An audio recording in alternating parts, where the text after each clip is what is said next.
Hey everyone, I'm super excited to be sitting down with Thanh Le. She's one of the world's leading experts and pioneers in brain-computer interface, so connecting technology right to your brain.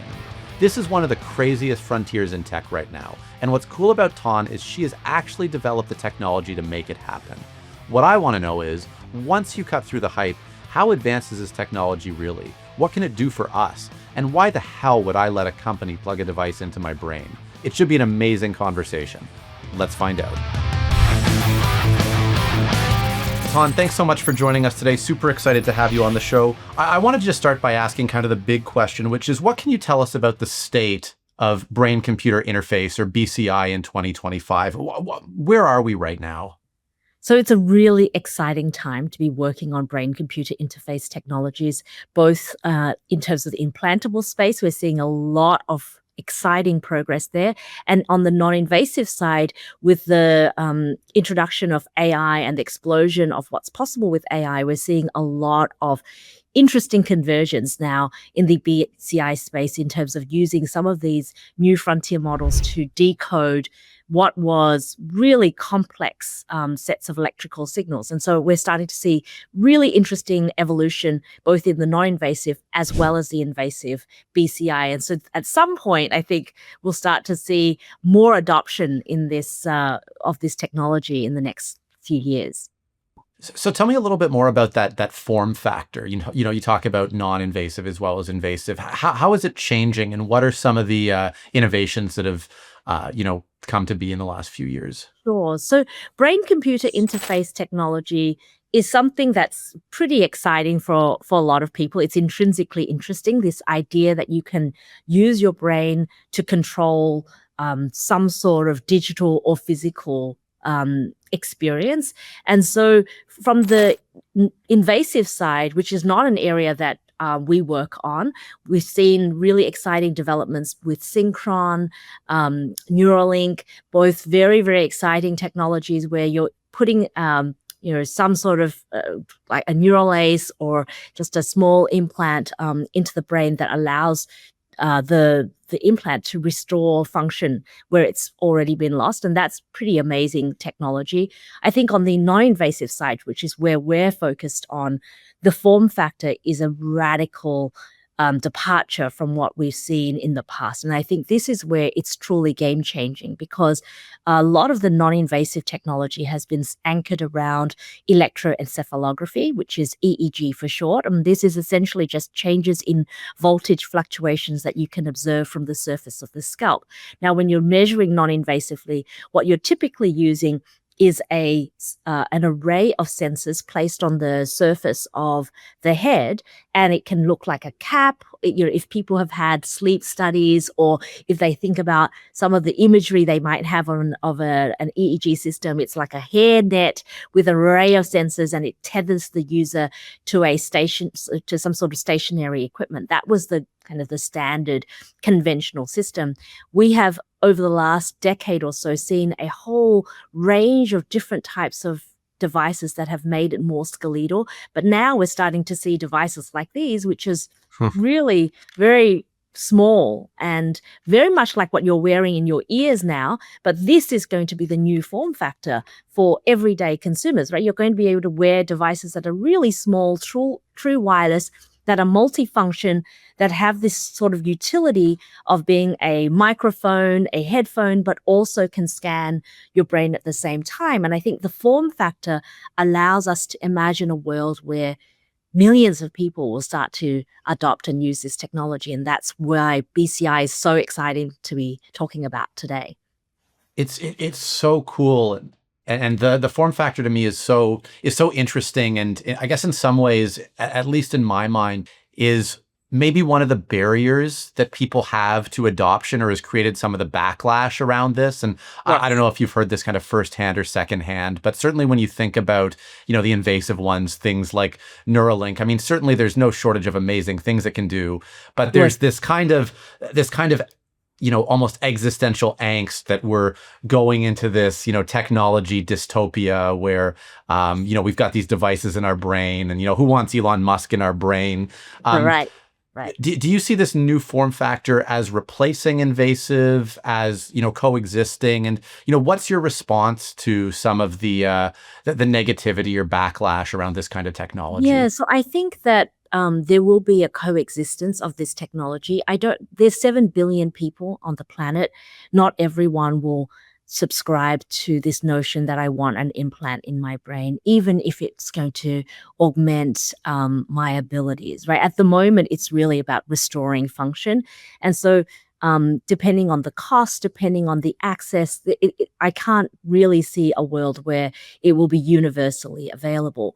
What I do think will be possible is, given the form factor of this device and the nature of the technology, the underlying technology being EEG, it's an electrical signal. You're not sending signals back into the brain. It's completely safe. That's something that I can see coexisting with the sort of not totally invasive technologies like implants. The nice thing about non-invasive technologies is it allows us to start to chart a conversation, a dialogue around human augmentation, right? What does brain augmentation mean to society? How do we navigate the questions around, cognitive liberties? How do we think about data rights? How do we think about what level of augmentation are we comfortable with as individuals, as communities, as a part of society? And how do we regulate, or how do we manage these technologies and steward them in a way that's safe and inclusive and accessible to people, while making sure that individual freedoms are actually safeguarded and protected, right? Now, I think all of these things are, as technology moves faster and faster, it becomes more incumbent on the people who are inventing this field to have this really active conversation with the users of this technology around how do we think about bringing this technology into the marketplace. And so this is one of the things that most excites me about the non-invasive technology, is that we get to have this conversation early. There's still a lot of agency in terms of how users can actually use this technology. Because it's not invasive, you can take the technology off very easily, right? You can choose. You have a lot of freedom to say, hey, I want to track my brain to do X, Y, Z, and I'm not comfortable with tracking my brain for Y, right? And I'm prepared to share my data for X, but not for these types of scenarios. And so you have a lot of choice and agency when it's a device that you choose to put on yourself, and you can very easily remove the device. And that allows us all to think about, well, what does this look like?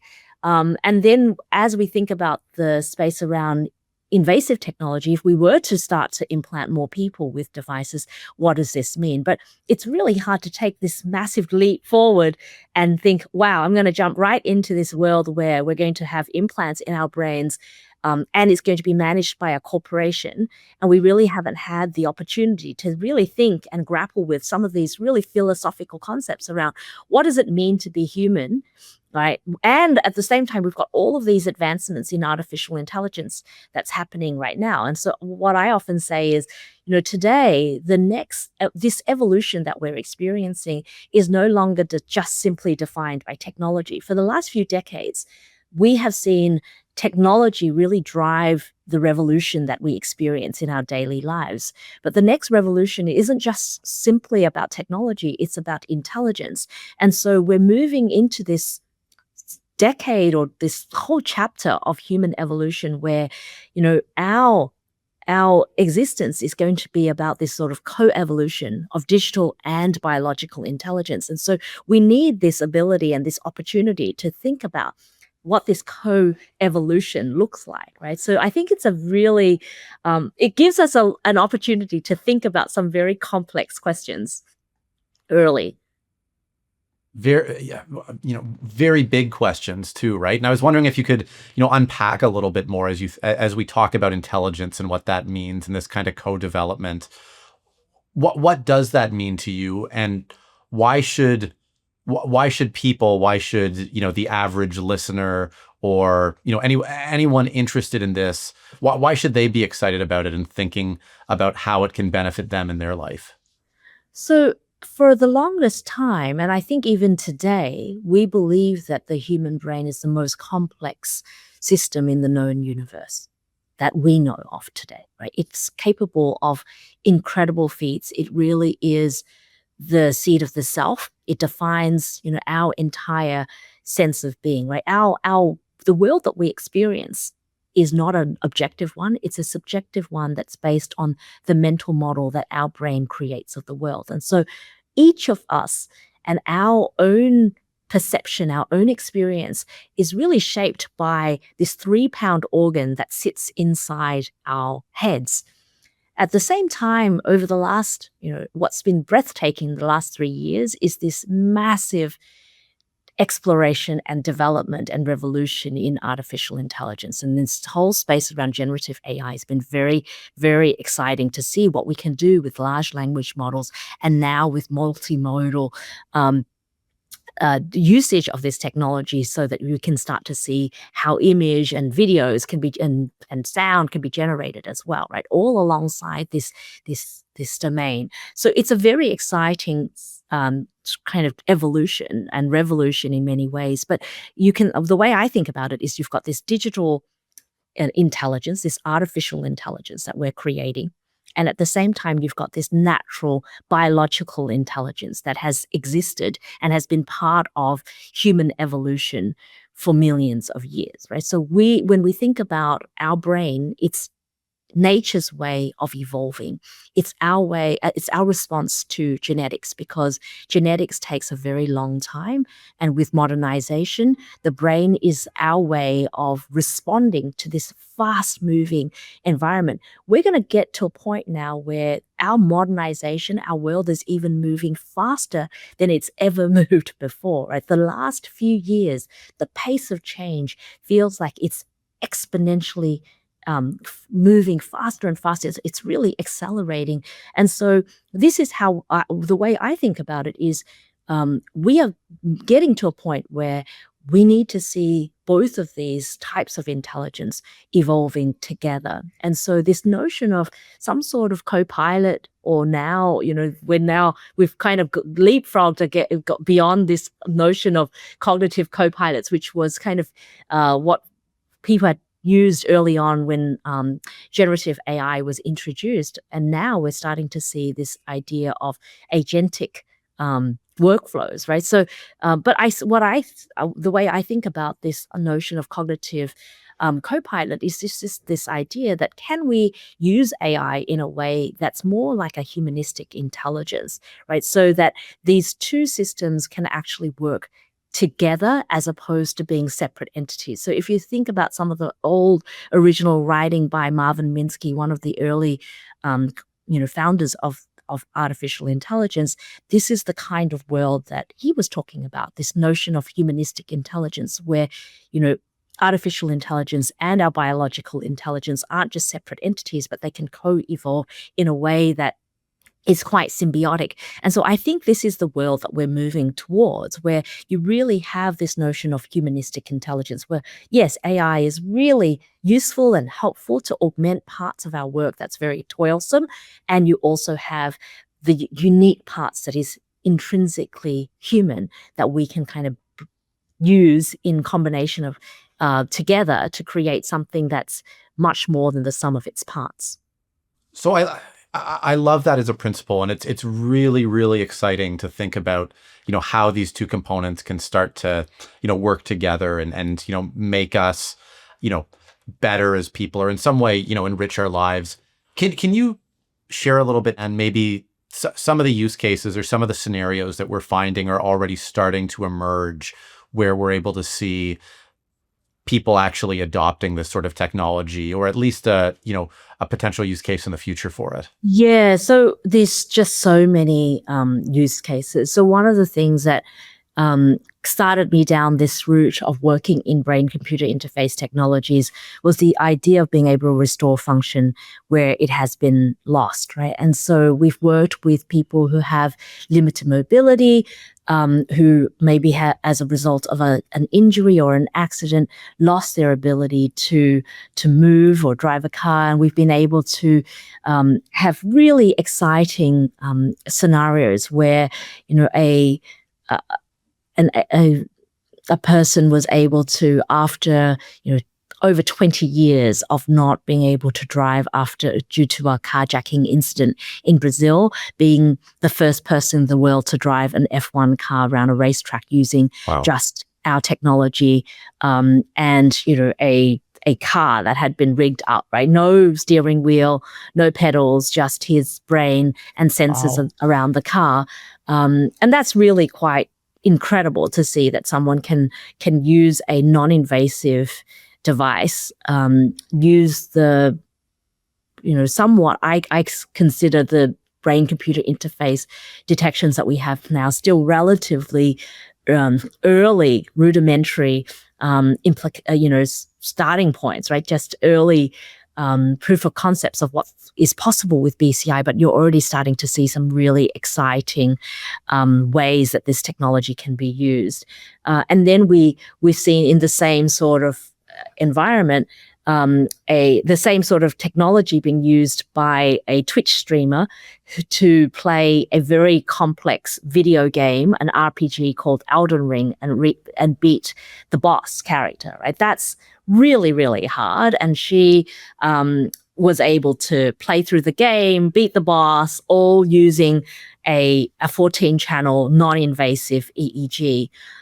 That is pretty incredible because I think all of these, you think of gaming applications in this context. There's a lot of people excited about playing games, but maybe mind control is one aspect of it. But then it's the on one hand, you've got this ability to move the digital world, the physical world with your mind with some simple commands, but at the same time, the insight that you're getting into the user's brain activity during that time. That is the piece that I think is most interesting, because for the first time, we're getting a window into the actual living, evolving brain as it's responding to the real world.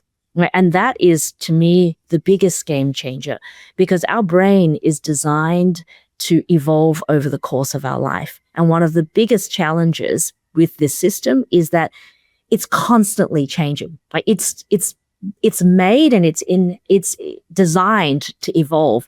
And so if you have a system like we have today in healthcare, where we only study brains when there's something wrong with it, or we only scan your brain or even look at your brain when something's wrong with it. Let's say you have a sleep challenge, or you have an injury like a concussion or a traumatic brain injury, you might have your brain scanned. But if you are able-bodied, healthy person, typically you won't have your brain scanned. That's where I think the use cases become really, really exciting, because we're starting to get a window into how the brain evolves over the lifespan, and it allows us to start to see, one, how the brain changes, and that's fundamentally very interesting. But we're also able to identify, as part of that, potential markers for early cognitive decline.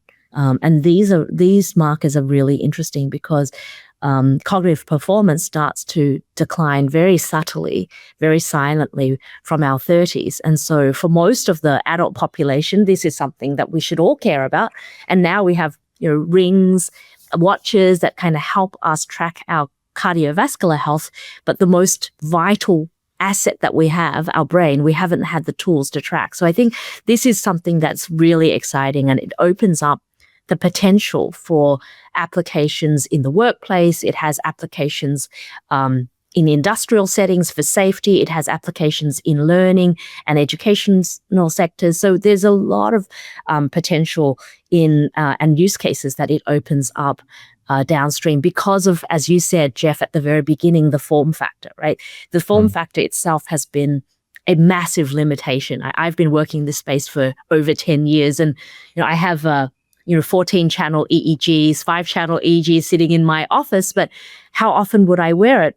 Probably once a week, if there's a particular study that we're looking at. But with this new device, I'm collecting data on my brain several hours every day. So I think it's pretty game changing to be able to have a form factor that enables that. It sounds super, super exciting, and it's really interesting to hear about the use cases in terms of how an individual can use the technology, but also how we can push science and medicine forward by potentially, collecting, more and more information about the brain. That really excites me at like a, humanistic, humankind level. Agree.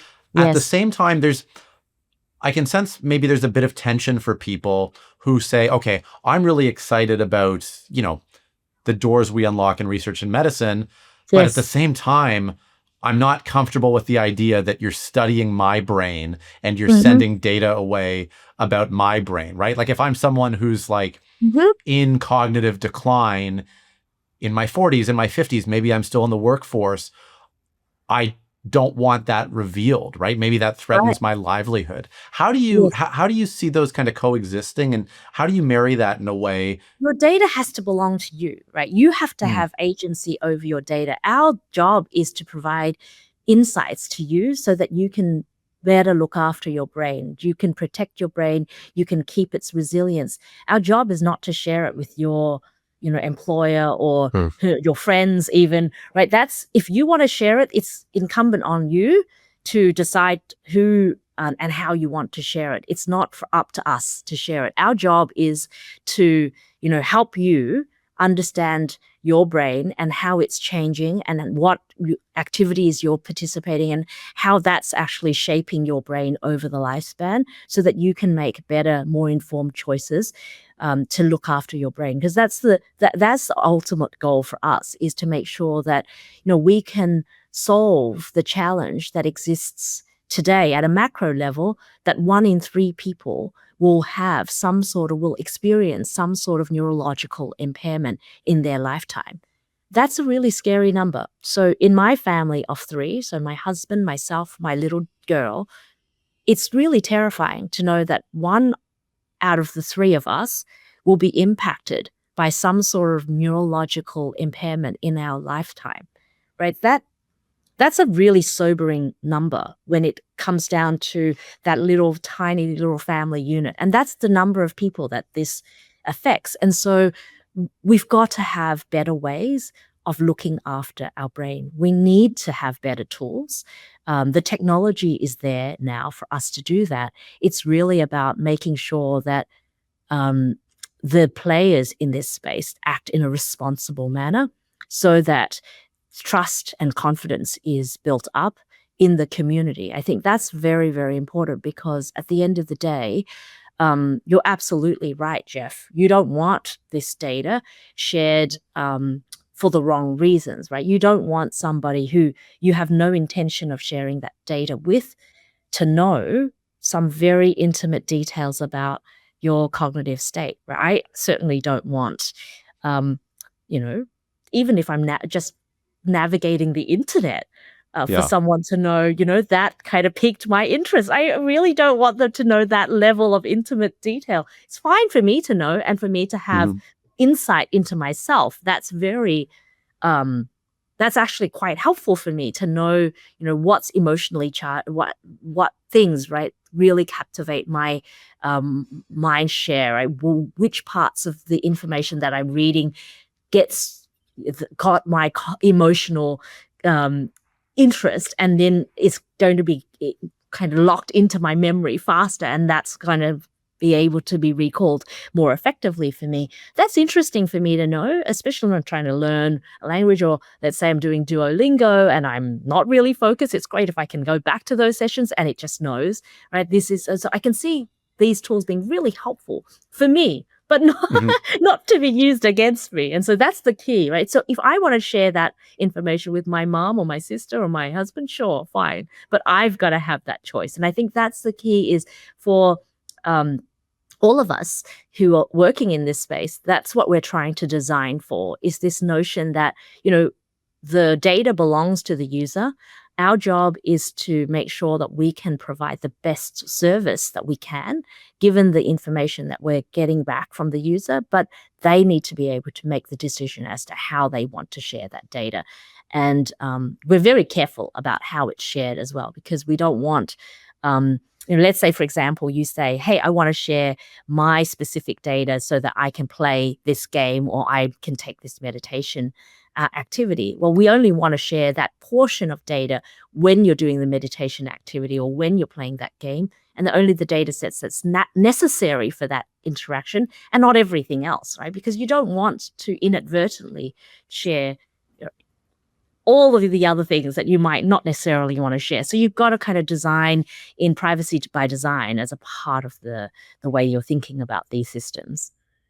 Got it. No, it makes complete sense, and I'm very happy in some ways to hear how front and center this is for you as you think about designing this type of interface. I did want to flip to the other side of this, which is you said something earlier, which was that this is, if I heard you correctly, this is potentially an opportunity for 7 billion people. This is not just for people who have been through a traumatic injury. No, There's value here. There's something that every person on the planet can get out of a device like this. I mean, first of all, do you agree with that? Is that a statement you stand behind? Yeah, absolutely. This is why we created the technology, and this is why we specifically chose EEG as the underlying technology, because it's something that's safe. It's very similar to an ECG, right? So an electrocardiogram. So it's still looking at an electrical signal. Instead of looking at the heart, it's looking at the brain. So it's a very safe type of measurement because we're not sending any signals in, and we chose that very specifically because we wanted to be able to use it, as many people to use it as possible. Right. So with that in mind, I mean, do you have kind of an elevator pitch, or like, what do you think is going to be the primary reason that people say, sign me up? I need one of those. I want to wear one of those. What's the top line benefit there? For us, it's really about safeguarding brain health and resilience over the lifespan. Right? So this is the at the heart of what we do when we're thinking about the consumer space. Every single person should want to safeguard their brain, because there's no point in living, there's a lot of effort to live longer. Yes, but what's the point if you can't recognize your loved ones, if you can't have a coherent conversation? And the brain is very much like a muscle that we need to exercise, we need to continue to challenge, we need to look after. And so what we want to do is give tools to everyday people so that you can actually know exactly how you're using your brain, right? We're giving people metrics around their stress balance, right? Stress is one thing that's really, really cognitive stress. We're not talking about, physiological stress. We're talking about cognitive stress. So stress can be positive, but it can also be negative, right? So you can have positive stress. So let's say just before a public speaking event, you're going to feel some sort of anxiety. That's actually good. It helps you focus. It helps you perform better. That's perfectly fine. The long sustained stress, that's bad. So we actually track this notion of stress balance so that you can see how often you are in this zone of positive stress versus going into this really negative stress. And if it's prolonged durations, you need to kind of start to look out for that, because it can be an early indicator of cognitive decline. We look at mental activity. So your brain, as I said, is like a muscle. Should think of it like a tracker, a step tracker, but for your brain. How much of your brain do you actually use? Are you giving it enough challenge? Because it wants challenge. It's a very sophisticated learning system. So it wants to learn. It innately, intrinsically wants to and needs to learn and be challenged. Are you challenging it? Are you giving it sufficient challenge? So we can track that for you so you can see, I'm at the 90th percentile for my age group, or am I kind of fledgling in the 20s and 30s? What can I do better to kind of get it up there into the top end of the spectrum? And then we track cognitive fitness, which is essentially how does your brain, how does it recover, right? Of course, we're going to need to use your brain. Sometimes it's going to be a heavy day, sometimes it's going to be a little bit less, and some recovery time. But how does it perform over not in bursts, but over a sort of a 3-week period, so that you can start to see some trends emerging in terms of your cognitive fitness. And so there's a lot of activities that you can participate in as well. But the idea is that it gives you a general way to understand how you're using your brain so that you can look after your brain better. And hopefully we can all maintain a cognitively resilient brain for as long as possible. So with that in mind, do you see this in your mind as an extension of some of the existing fitness wearables that people have? There's different form factors, whether it's a ring or a band, or does something about the fact that it's your brain make it fundamentally different from those?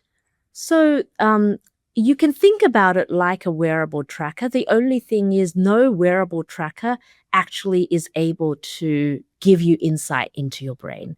They can try to give analogs for how well you sleep. It can give you analogs for your readiness, which is based on your heart rate and your sleep patterns. But it's hard to be able to know in the moment how your brain is actually tuning in. Is it able to pay attention? Is it really cognitively stressed by this activity or not, right? The actual measurement and the insight of how you're using your brain is very difficult to get an analog for, using your heart or your skin temperature as a proxy. And so the biggest difference is that we're actually measuring your brain and the activity in your brain directly, as opposed to using other analogs for that. And so I think but yes, think about it in the same way, except you're not measuring your heart, all Right. of that organ, you're measuring your brain, which I think is the most important thing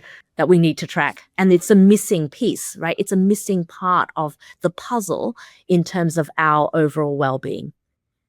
Right. So this in some ways is kind of the next frontier or the final frontier of understanding ourselves and our own, health. Absolutely right. Yeah, think Yeah. about that in that way. I mean, for the first time, we will have a window into our brain, and we'll be able to look after our brain. We'll have unprecedented information about how our brain is changing and evolving based on the lived experience that we have every day. It's so amazing, and as you said, there's just so many things it can potentially unlock for us. I'm thinking more about use cases. I know there's a few more that have been on your mind. Some of the ones I'm thinking about are workplace wellness and safety. Can you talk a little bit more about some of the applications in those spaces? Yeah. So if you think about safety in the workplace or accidents in the workplace, there is you could get repeated, stress injury, right, from doing a task over long periods of time repeatedly. But most of the really bad accidents happen because you've lost your attention, whether you are distracted, whether you're task switching and you've lost focus on the primary task, or you're fatigued. And so that is really, really critical. And the brain is the best place to actually measure that, right? So yes, you could have repeated strain injury and things like that, and that can be quite debilitating. But I think one of the scariest types of injuries and accidents that happen in the workplace happen when you lose your attention. And in that sort of industrial setting, we're not talking about knowledge workers in particular in this case, right? But that's really, really helpful to be able to have an indication so that you can stop equipment, right, and prevent injury when people have lost their attention. And we've seen this with drivers, for example, where we are able to track drivers on the road, and yes, they're paying attention, right, to the driving, but then they task switch, and they might change the music channel, or they might grab something from the back seat, and every time you task switch, you lose the ability to kind of pay attention back to the primary task. And when you're driving very quickly, that can kill you basically. And so really raising awareness, even on the roads, has been really, really effective with this technology in the past. And that's what we've done on the safety side. In the workplace for knowledge workers, it's really about understanding burnout, right? So if you think about the work that we do and the level of cognitive requirements that exists in today's modern workplaces, it's really, really important that we actually understand and take care of our burnout before it's too late.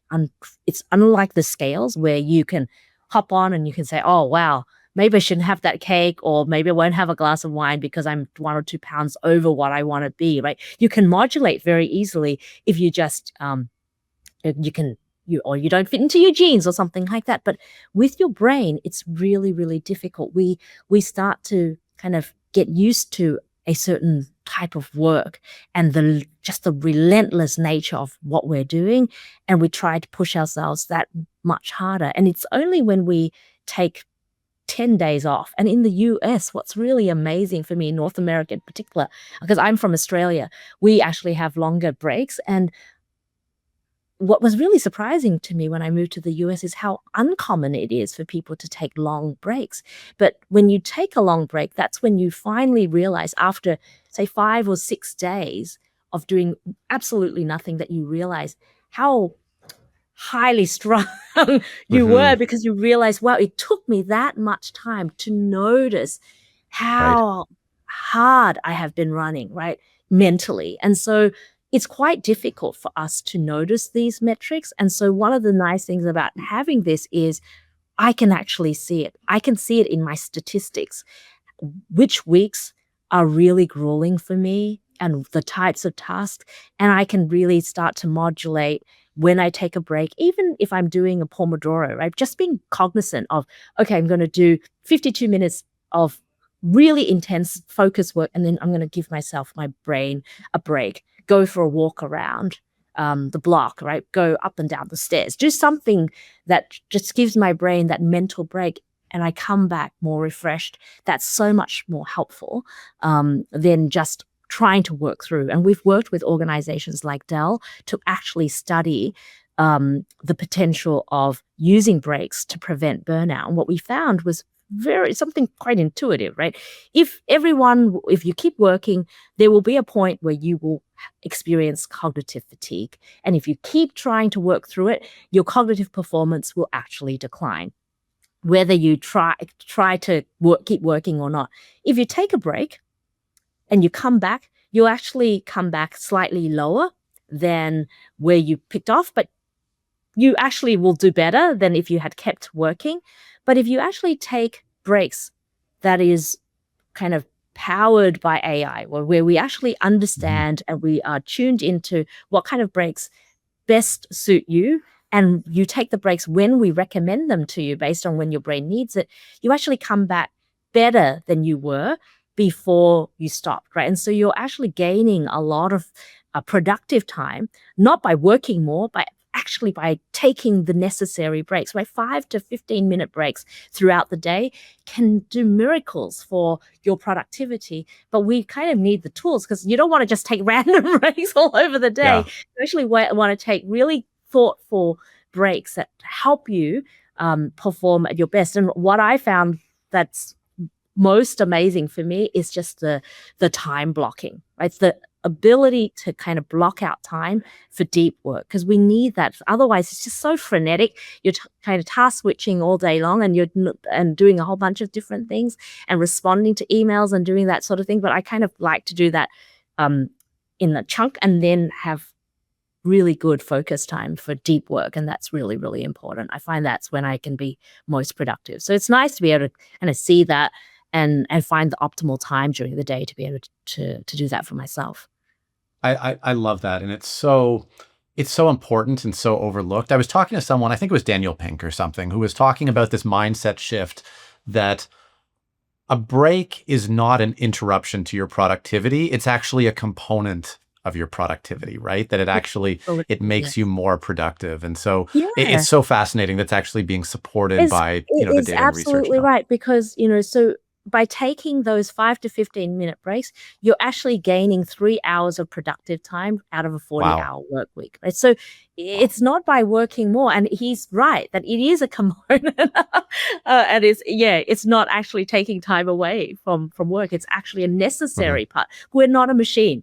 We do Yeah. need to look after our bodies and our minds, and nurture that engine and that asset, so that it can work optimally and So, perform so on optimally. that note, those last two use cases, there's one that's very employee focused. It's very us as people focused, as an individual. How can I be more productive? How can I know myself better? How can I take better care of my mental health?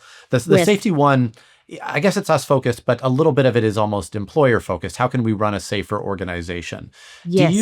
In the use cases you've seen, do you see kind of an enterprise or a business connection here? What's the relationship between organizations and this technology? Are they going to be playing a big role here, or is it purely kind of person to person?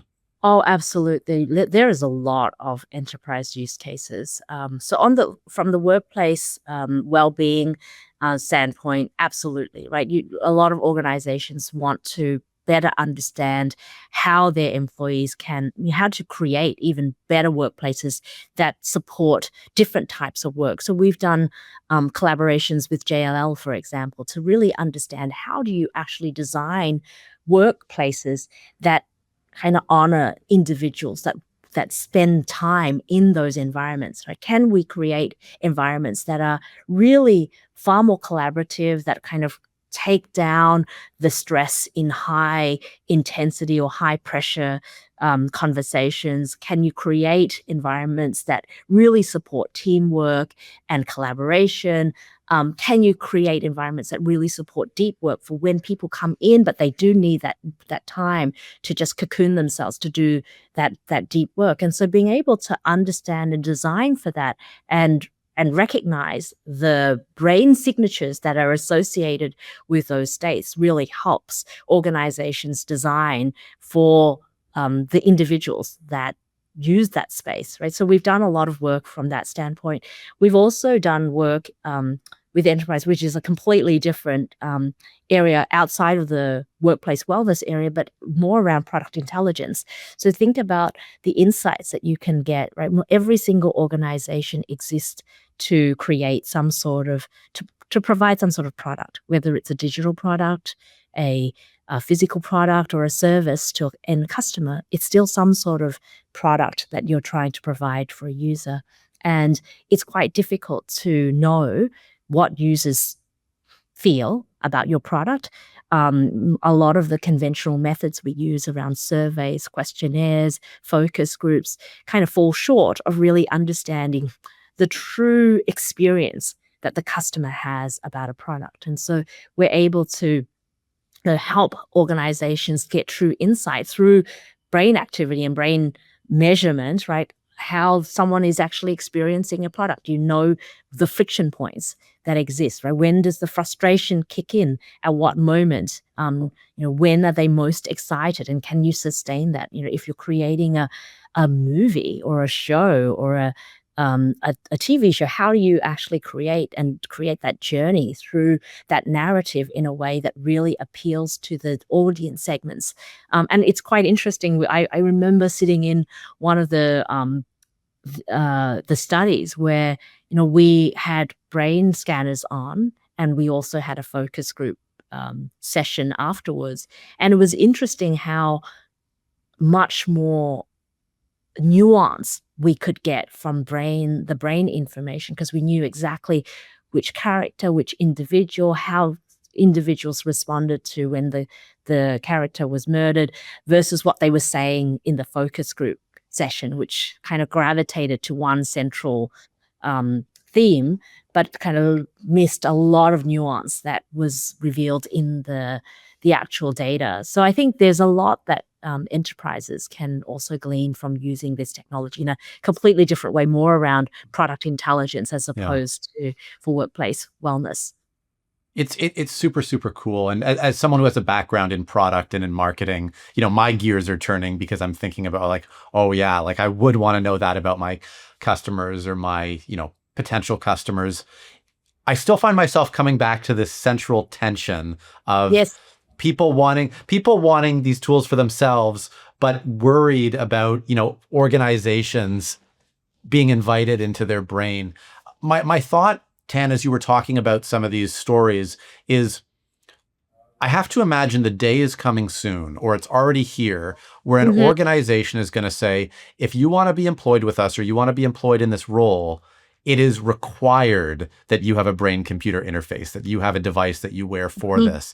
And I don't know if it's already here or not, but I mean, my mind immediately goes to like Severance, which I know, like which is I not. watched it. Pretty interesting. Which is not. It's a great show, but that's not what this is. But it's really easy, I think, for people to imagine that there's like this nefarious, there's this nefarious use versus how do I keep people safe. The newspaper headlines write themselves. And so my question for you is, given that we're going to be approaching this, and we believe that the benefits here favor the individual. Yes. How do we tell that story? How do we bring people on board without Yeah. creating this backlash of get my company out of my brain? I think it has to start with the fact that the individuals need to kind of sign on for this first, right? And I actually find that the distance now between a CEO and an individual in that organization is very short. That distance, that power distance is very short. And so organizations need to trade on trust and reputation and credibility and authenticity more and more so. And I find that the players that have true longevity in any domain need to have that in order to survive long term. And so I actually I'm I have a stronger faith in humanity and um, in our own innate sense of justice and what's right for the greater good. And so I don't think that organizations that will, unless they're using it as a way to protect employees. So if, let's say, for example, you're operating heavy equipment and you need to wear a cap, or you're driving on the roads and you're doing long stretches, let's say you're driving a truck across the country, and we need to make sure that you're actually not sleeping at the wheel for your own safety, but for the safety of others. Where there's really strong considerations for that, I think people will tolerate and accept that that is part of the role, that I am participating in a role that requires me to hold myself to certain standards. And that means that I want to be in my best peak, at my peak cognitive state when I'm driving across the country or something like that, or if I'm operating heavy machinery. But for knowledge workers, I think if you go too far and you use it as a surveillance tool, I don't think that the company will last. I think the backlash as society will be too great. You won't, there was maybe the war on talent is not as strong in some areas right now. We might feel that way, but I actually think that there is always an innate war on the best talent, right? There is always, no matter what the economic environment is, there is always going to be room for you if you are the best. And every company strives to attract and retain the best individuals for their organization. And so you need to hold yourself to a certain level and standard in order to attract that caliber of talent. And so I don't believe that we will kind of go down to, the bottom of the barrel, like, okay, everyone's going to be tracked and monitored because we're just cogs in a wheel. I actually think that the trend now with the augmentation and the use of AI is that we will have less need for, we will have so much automation that the jobs that will be available will require people who have, strong talent. And for that, those people to want to join organizations, they will need to be really treated really well, right? And so part of the equation is to say, hey, we care about your well-being. We're going to give you the tools to support that, but it's really up to you, right? Mhm. We'll give you the tools. And so I know a lot of organizations will offer tools and options for employees to, go to the gym and do, care for themselves. But it's not it's a choice that you have as opposed to something that we're going to use to survey you. So I don't think that will actually happen. And maybe I'm too optimistic about humanity, but I think that the trends are such that we won't see that happen because we will need to have, we will need to preserve the best minds in the organization. I do. I love that optimism. And, you've got a unique take on this, and you put a lot of emphasis even for employees on the individual and what the individual brings here, which is really, really cool. And I've heard you say before, Tan, that, when you think about leadership, when you think about what people can bring to an organization, you think about the value that asking candid questions can bring, the value of being an outsider or having that kind of individualistic experience Yes. can actually drive. And to me, that's refreshing because it's for anyone listening, it's kind of the opposite of being a cog in a machine, right? It's Yes. saying you as an individual bring something. And so I'm curious, in your own life as a leader, how that's impacted you and how that's impacted the people, you work with and surround yourself with. I think we're all a product of our lived experience. And for me, I've always somehow found myself as an outsider in many cases, and most of the throughout my career. And when I was younger, I saw it as a big impediment to my to my comfort, right? I never felt like I fit in.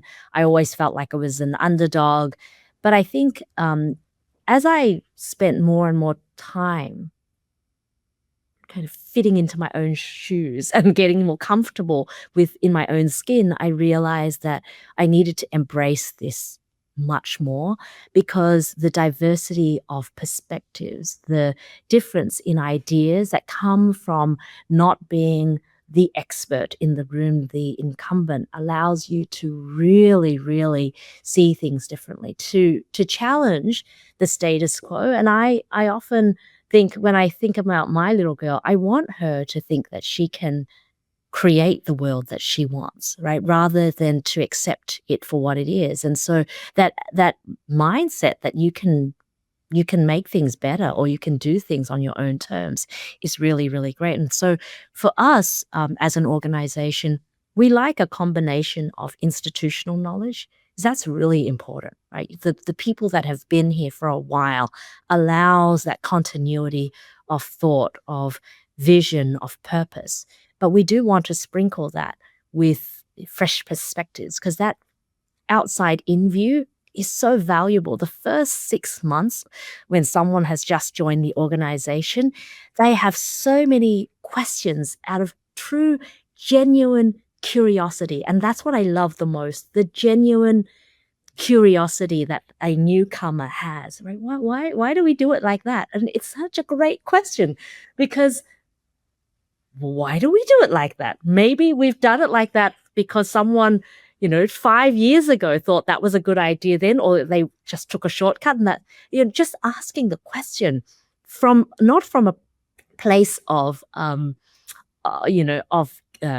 like criticism, but really just out of genuine curiosity, is what I love the most. And I think that's what the different perspectives and the diversity of ideas brings to the table. So we love that very much. And so the outside in perspective is something we want to cultivate as much as possible. And so you need that renewal in the organization.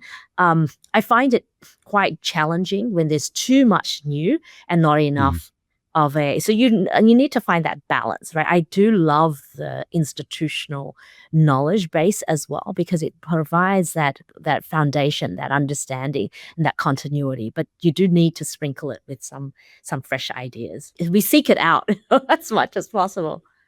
Right. Which is awesome. And you still want to have, it sounds like, a culture that still binds everyone, but they're invited to make sure that they're bringing themselves, and they're, being an individual within that One of the framework. things that was really interesting for me is the key for me is, when you hire a new person, once you've decided that they're the right person for your organization, is to quickly establish such a rapport and such a trust and Mm, confidence that they can be their full selves.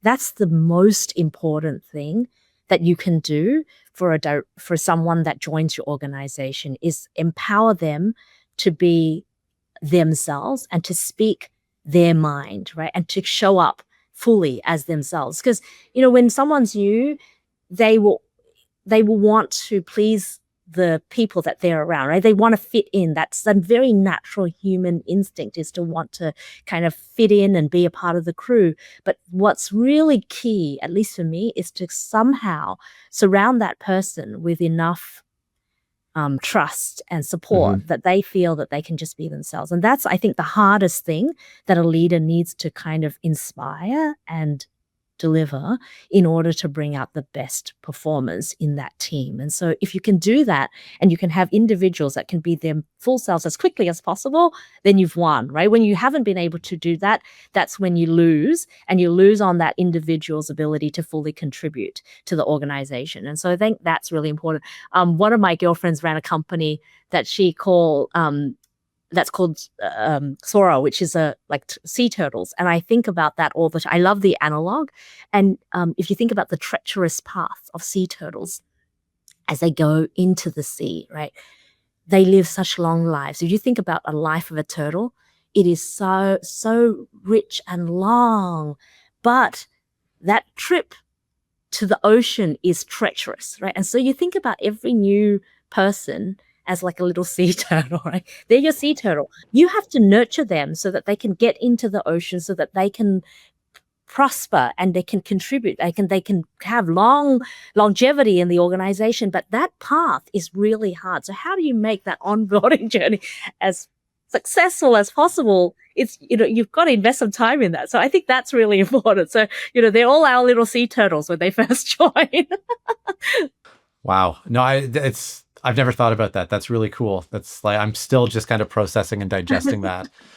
I wanted to ask you a little bit about your journey, I guess. And I know, it's a little bit personal, so forgive me.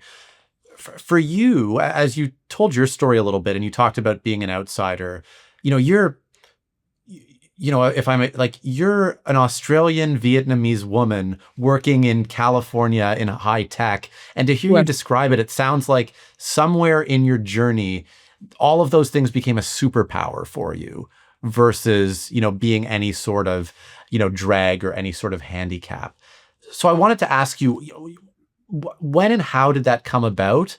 And what would you say to people who are still on that journey and maybe haven't gotten to that inflection point yet to help them, experience that themselves? That's really interesting. And I don't know at what moment it happened for me either, but there was it did eventually become a realization that when you're very unusual, right? And I remember one of the very first, when I got into law school, and I remember the very first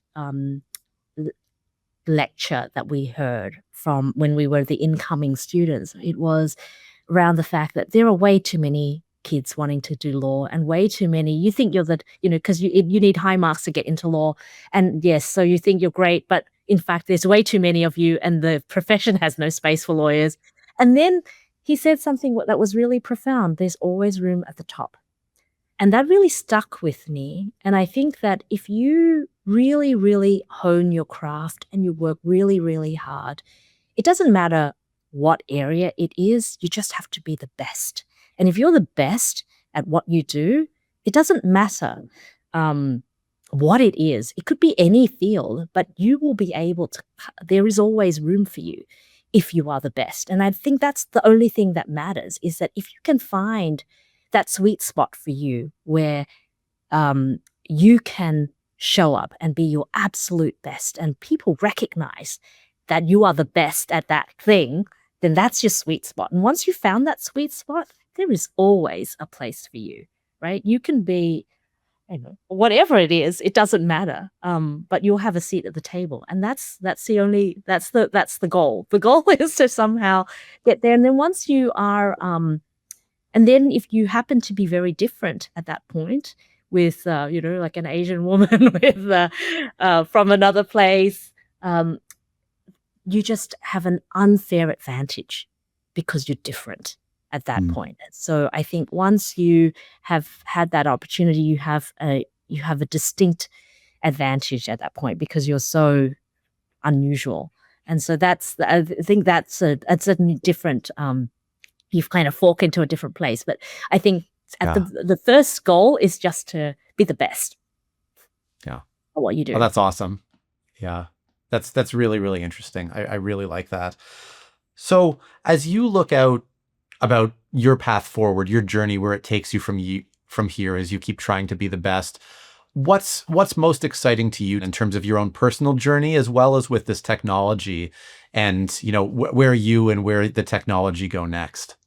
So we are very early on this journey. It seems strange that we've been working on this for over a decade and we still feel that we are still early on this journey. And this is because we're very intentional in the phases that we built this technology. The first phase was really to democratize access to neuroscience technology and put it into the hands of neuroscience researchers in over 140 countries at this point. That was that kind of underpins everything that we do, is the discovery, the science of what's possible with this technology, and that's our first phase. The second phase is really to unlock value to enterprises and corporations, and that's what this journey over the last 3 years has really focused on, that and unlocking value for enterprises and organizations. We're now at this inflection point where we're moving into consumers and really trying to unlock value for everyone. And so this is the next stage for us, which also will open the downstream opportunities around the clinical and medical applications for private individuals as well. Because at the end of the day, if you're tracking your brain and you're able to look after it and you're the lucky 2/3 that nothing goes wrong with your brain, that's fantastic. You're going to preserve your brain at the most optimal state that it can be in. But what if you happen to be in the unlucky third that has some sort of trajectory that's not where you want it to go? What can we do for you then? Well, how can we intervene? What can we do? And can we have clinical interventions at that point? And so that's where we see the future, is to kind of dovetail the consumer piece with also some clinical interventions as well. So a lot to do. We are still, Yeah. still working. It's a work in progress, but it's very exciting, and I feel really energized by what we do. I feel very blessed and grateful that I found something to work on that I'm truly passionate about, and it doesn't feel like work. It feels really exciting, and I love it. I enjoy the challenge, and I enjoy the potential to make a positive impact. I feel grateful for the privilege of being able to work Yeah. on something so meaningful. Well, and it's so amazing to be able to work on something that's so net new, right? That there's additionality here, and to be actually, breaking down these barriers and creating, Yes, this technology and these capabilities that have never existed before. So I'm really absolutely. excited to see where it goes. I'm really excited to see Thank where you. you go.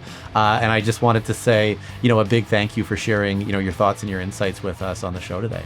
Thank you for having me, Jeff. Thank you.